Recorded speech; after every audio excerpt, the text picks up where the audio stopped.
aka Padders. Welcome to episode 467 of aka Pad's Audio Audacity Podcast. I'm your host, Peter A. DeLuca, another known as the Eclectic One, another known as the Pop Culture Pope, another known as Spicy Taco Roast Beef Sandwich, the Seltzer Drinking Machine. That's right, I do drink the White Claws. Yeah, so everyone, we're kind of on the run. We're still on this Marvel Cinematic Universe. Now we're like in what's considered the extended Marvel Cinematic Universe, and these are the properties owned by Sony. So we have two fronts. We have the front that's owned by Marvel and Disney, and that's basically every single property outside of any title or character connected to your favorite neighborhood webhead, Spider-Man. Sorry, I'm slurring my words here, only because, I'm talking to you from a temporary studio. I have different mic, different setup, different things for my notes, and that's because the proper studio is just still being reconfigured. Still, we're figuring out a lot of things with that studio. Such a headache, but hey, it's Monday morning. Rocking and rolling. Thor: Love and Thunder just came out. Did pretty well at the box office. Is splitting the audience thoughts, basically. So some of the audience loves it. Some of the audience hates it. Critics seem. I think the critics are looking favorable towards Love and Thunder. Actually, I'm gonna have to look that up because we're just gonna do a quick Rotten Tomatoes search. Thor. Love and Thunder. Rotten Tomatoes. Here we go. I guess we might as well look up the movie that is our subject, right? Morbius. Thor: Love and Thunder, 81% by critics. That is pretty good. Audiences at 68%. So, it's split.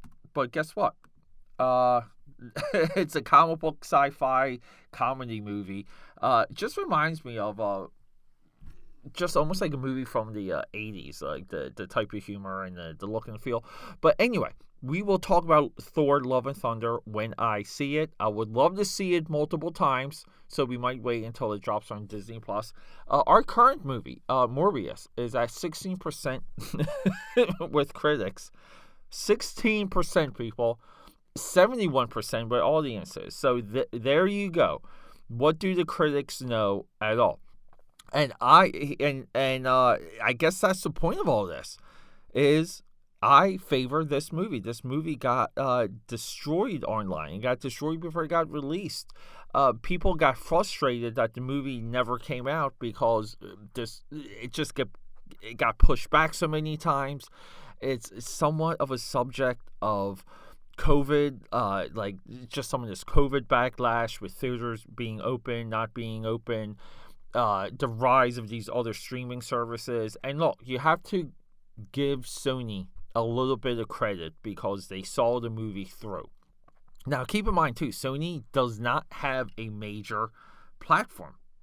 They don't. They don't have a streaming platform to drop some of their material on. They license everything they have to the other platforms, which in the stretch might seem to be a favorable move versus the infinite upfront maintenance costs, development costs, UI, UX costs, design costs that even something like HBO Max and Warner Brothers that these companies are going through. I mean, like Peacock. Every time I go to the Peacock app, I just hate it. I don't like Paramount.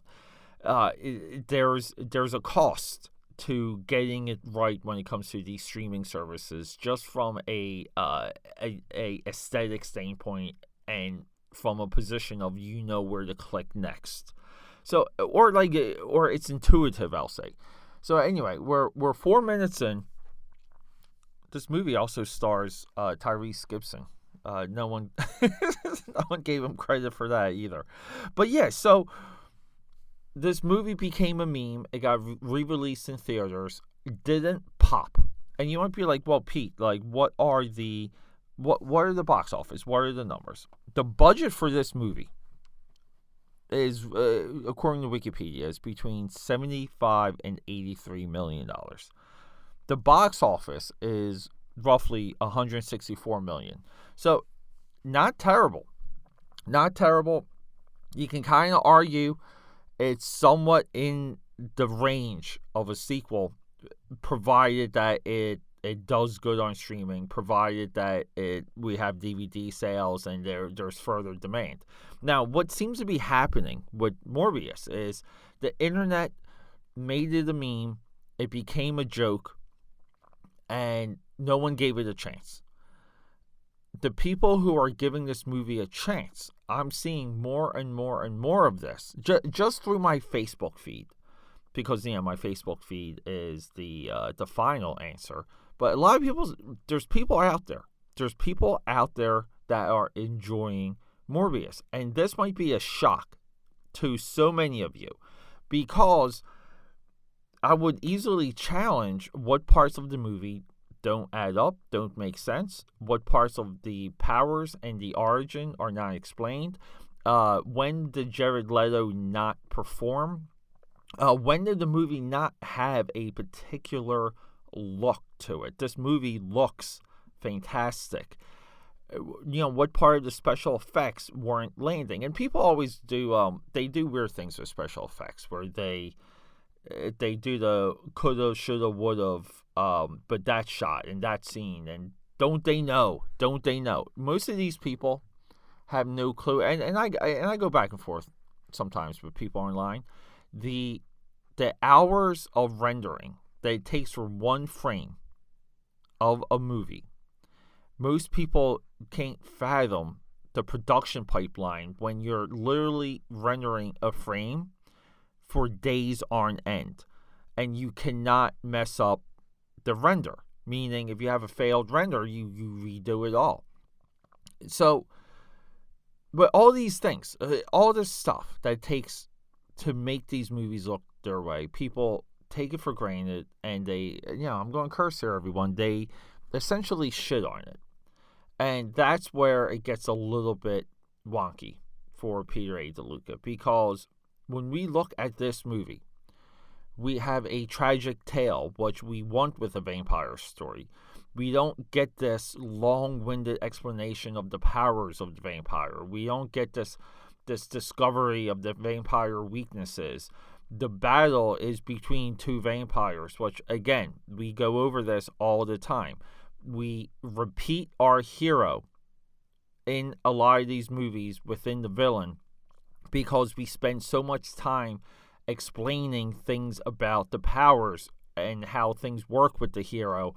If we duplicate it and weaken him, we create a situation where you're not really sure how the guy's going to get out of it. And this goes, it goes on and on. There's a reason why this is the way it's done, because there's a level of explanation built into the movie. It's a narrative goldmine, and it should be accessed. It should always be accessed. And people you don't realize that a lot of times in dramas and other types of movies, other types of storytelling, that this is absolutely common. And it works great for comedies too. But there is a legit reason why we repeat. So that criticism goes out of the way. And, do we have to kind of go through the cast? Matt Smith, also the villain from Terminator. It's not Salvation. It's Terminator Genesis. He's the guy that kills John Connor in the future and takes over John Connor's body, giving us what we wanted from Terminator Salvation. But Matt Smith, great villain. Jared Leto and Matt Smith play friends they have, like a bad luck. They don't have luck in life. And Jared Leto sets out to cure them. And in so creates a monster. And it works, and it's awesome. I watched this movie 3 times straight. I watched it with a babe. The babe really liked it. The babe even, during just the movie, she turns to me and she's like, "Man," she's like, what movie is this? What are we watching?" Because she was so engaged with it. So there you go. Morbius, a full recommendation. Now, here we go. The next episode, 468. Okay? Oh, and keep in mind, going back to the opening of this episode, what we are witnessing, because this movie's connected to Venom, it's connected to Venom, Let There Be Carnage. And these movies are also connected to the Marvel Cinematic Universe now, because the opening intro, the opening credits, the opening titles we have in association with Marvel Studios, because they're going to experiment with elements of the multiverse within the Sony side and not the Marvel side. The multiverse affects the Sony movies, not the Marvel movies. So I'm going to explain that in the next episode, for episode 468, one away from that sweet 469. And then we're just going to get off of Marvel for a little bit. I know I keep teasing it. We are going to be pushing for 9 a.m. and 9 p.m. Audio drops. So check all your feeds for that. Check all my social media for that. I do my best keeping everything up to date. If you really want to be up to date, just go to AKAPAD.com. That's where you're going to get all the magic, all the goodness. All right, everyone. Signing out. Next episode will be the end credits for Morbius, because holy shit, did people miss exactly what happened? I don't know how. Let's get into it.